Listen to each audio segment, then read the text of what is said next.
September 12, 1683. Outside the walls of Vienna, roughly 18,000 cavalrymen prepare to launch what many historians still consider the largest cavalry charge in recorded history. Leading them is the King of Poland himself, riding at the head of his own soldiers. Behind those walls, a starving city has held out for 2 brutal months against an Ottoman siege army built to break it. Ahead of that charge, an Ottoman commander is about to lose not just a battle, but his own life, strangled on the order of his Sultan, for the crime of failing to take a single city. This is Vienna, 1683, the siege historians generally treat as the final major turning point in nearly 3 centuries of Ottoman expansion into Central Europe. Before we go further, everything in this video comes from documented history, contemporary Habsburg, Polish, and Ottoman military records, and the work of modern historians of the Great Turkish War.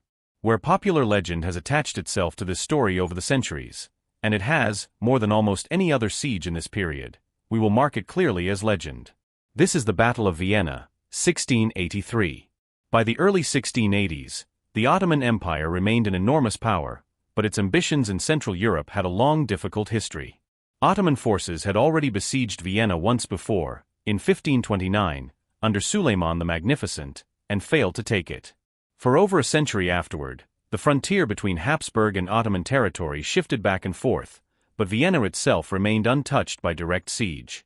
That changed under Sultan Mehmed IV, whose Grand Vizier, Kara Mustafa Pasha, held enormous personal and political power within the empire. Kara Mustafa organized a massive military campaign in 1683 aimed directly at capturing Vienna, a target that, if taken, could have opened much of Central Europe to Ottoman control.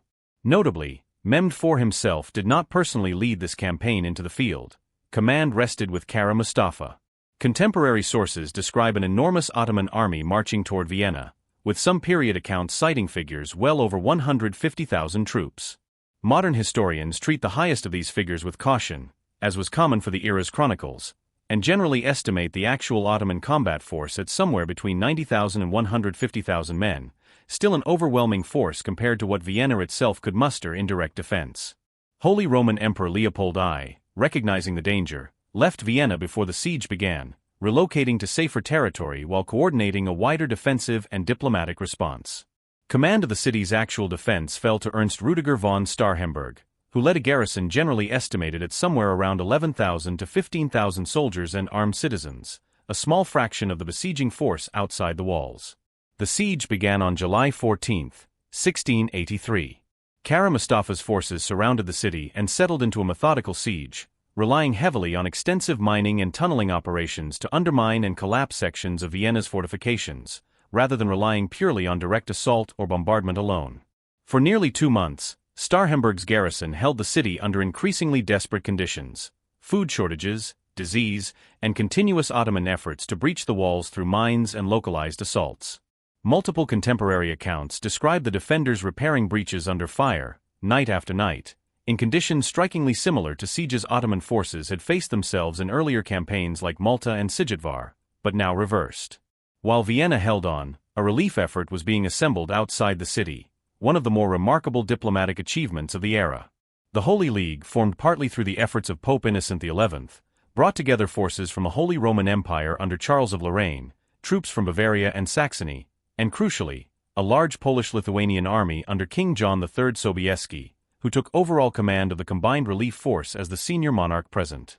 Sobieski's army, alongside the other allied contingents, approached Vienna from the wooded hills to the city's northwest in early September 1683.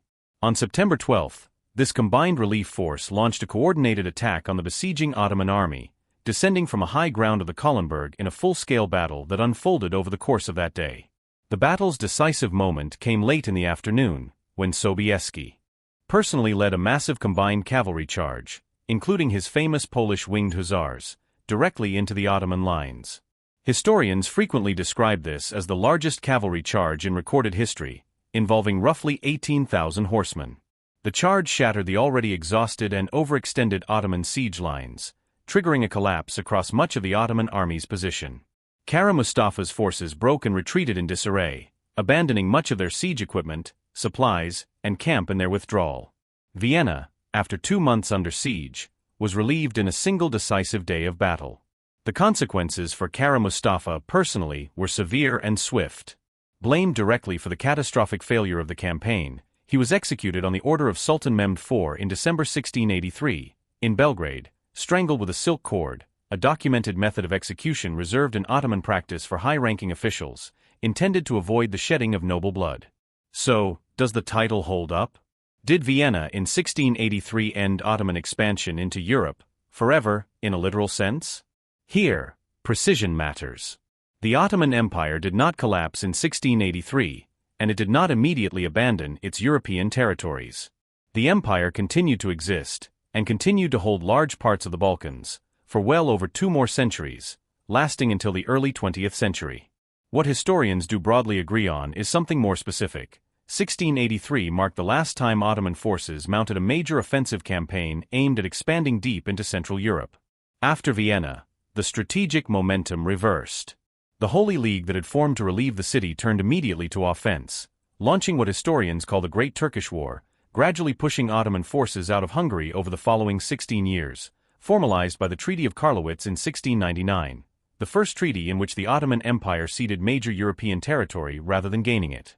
From that point forward, the broad long-term historical pattern was Ottoman retreat and Habsburg, Russian, and later Balkan advance, not further Ottoman expansion into Central Europe. In that specific sense, historians do treat Vienna 1683 as the practical end of the multi-century Ottoman push westward, even though the empire itself endured for centuries afterward in a different, contracting form. Before we close, a quick word on legend, since this siege has attracted more of it than almost any other event we've covered. Popular stories claim that Vienna's bakers invented the crescent-shaped croissant that night to celebrate victory over the Ottoman crescent symbol, and that a local merchant named George Franz Kolschitsky discovered abandoned Ottoman coffee sacks after the siege and opened Vienna's first coffeehouse from them. Both stories are widely repeated. Both are treated by modern historians as folklore layered onto the event well after the fact, with little solid contemporary evidence supporting either specific claim, even though Vienna's coffeehouse culture did genuinely flourish in this general period for more complex reasons.